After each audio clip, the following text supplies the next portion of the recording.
21 novembre 2019, Tesla présente son premier pick-up électrique. 4 ans après, 4 ans. Il s'apprête à effectuer ses premières livraisons depuis la Gigafactory d'Austin au Texas, au travers d'un événement spécial où, en dehors des invités, les places sont chères, certains étant prêts à débourser 3000 $ pour y assister. Plébiscité par plus de 2 millions de dingues qui ont déjà fait une pré-réservation à 100 $, et j'en fais partie, on saura enfin ce que cette machine en inox a dans le ventre. Avant même cet événement, les premiers VIN sont tombés indiquant que le poids total autorisé en charge, le PTAC, allait dépasser les 3 tonnes 500, faisant du Cybertruck un véhicule nécessitant, a priori, le permis C1 dit permis poids lourd. Faut-il alors annuler nos réservations? Tesla fera-t-il un modèle spécifique pour l'Europe, plus léger? Est-ce que l'annonce de ces caractéristiques et des autres à venir vont entraîner une vague d'annulation qui serait douloureuse pour Tesla dans un marché déjà tendu? Des éléments de réponse après le jingle.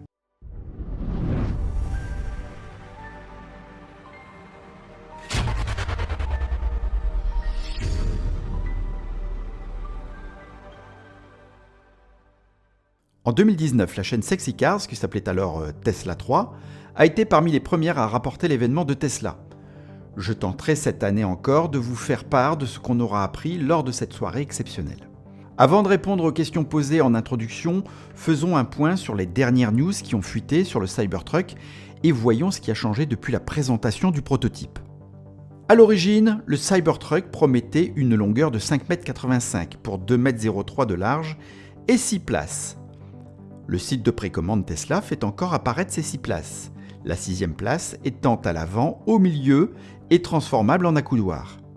Mais les dernières vidéos qui ont fuité en a déçu plus d'un, car on a vu apparaître une grosse console centrale remplacer la 6e place.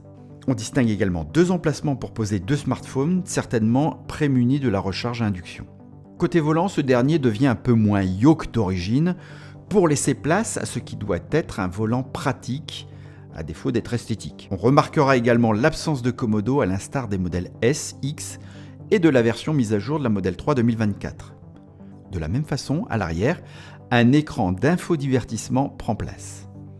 On peut apercevoir sur ces images le vaste toit de verre ainsi que l'habitabilité. L'assise des places arrière semble pouvoir se relever tel un strapontin pour probablement offrir des espaces de rangement supplémentaires. N'oublions pas la vocation première de ce qui doit être considéré comme un utilitaire. Pour en finir avec l'intérieur, et plébiscité par de nombreux internautes, il semblerait que la vitre arrière soit mobile. Cette modularité permet en effet de permettre un transport aisé de pièces de grande longueur. On pense notamment au domaine du bâtiment. De plus, pour ceux qui opteront pour l'option camping, cette ouverture permettrait de climatiser la benne en hiver comme en été. Absent lors de la présentation, on voit apparaître un énorme essuie-glace et un seul, qui plus est non dissimulé sous le capot avant, mais en position verticale sur le côté gauche.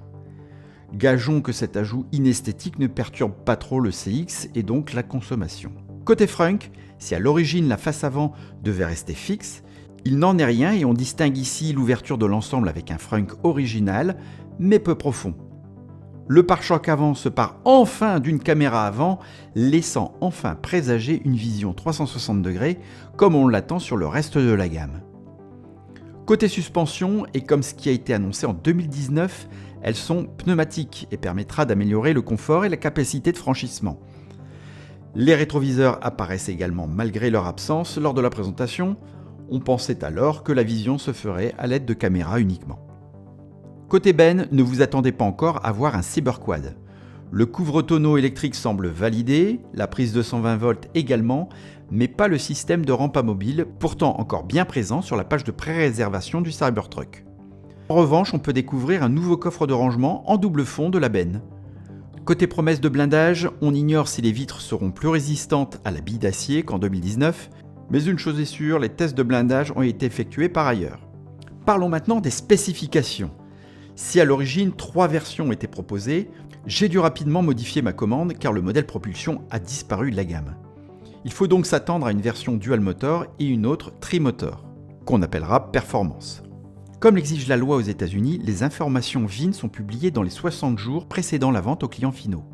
Ce document nous révèle des informations capitales sur les versions qui vont être commercialisées. Prenons un peu de temps pour les décoder. Les 3 premiers caractères identifient la provenance du véhicule. On sait ici que 5YJ codifie la ligne de production Fremont pour les modèles 3 et Y, qui sont dans la catégorie VP, véhicule particulier. Sur le Cybertruck, ils utiliseront le code 7G2. Je vous l'ai dit, ce n'est pas une voiture destinée à la base au transport de passagers, mais un pick-up utilitaire.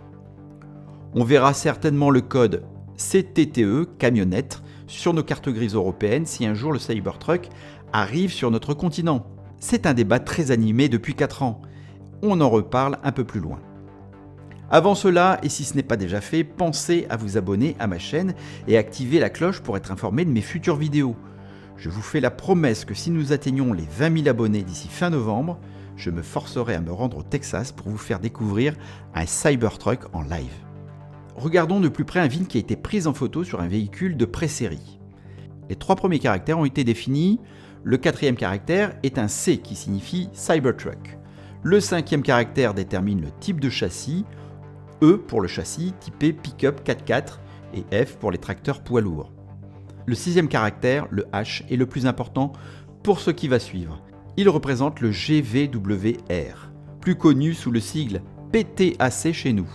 Autrement dit, le poids total autorisé en charge. Cependant, nous n'avons pas l'habitude de voir un PTAC dans une fourchette, ici entre 4 tonnes 0,82 et 4 tonnes 536.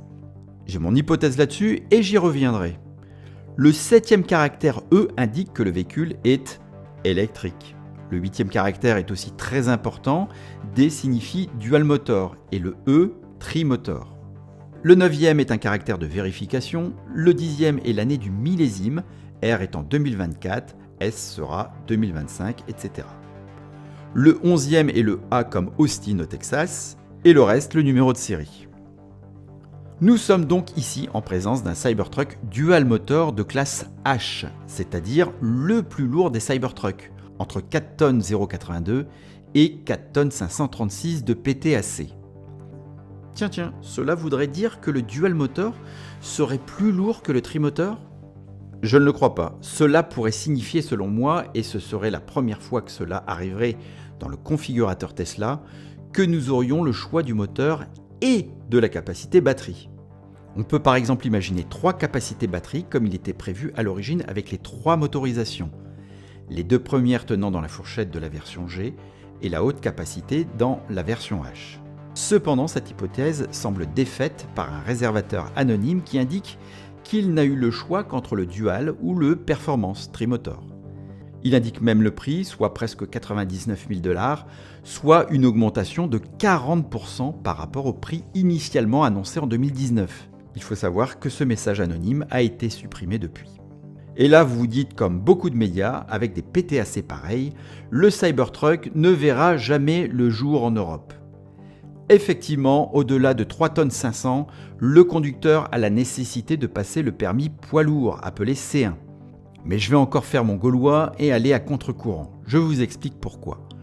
Lors de la présentation en 2019, les 3 versions proposaient une capacité de charge de 3500 livres, soit 1 tonne 587 kg. C'est énorme pour ce type de véhicule.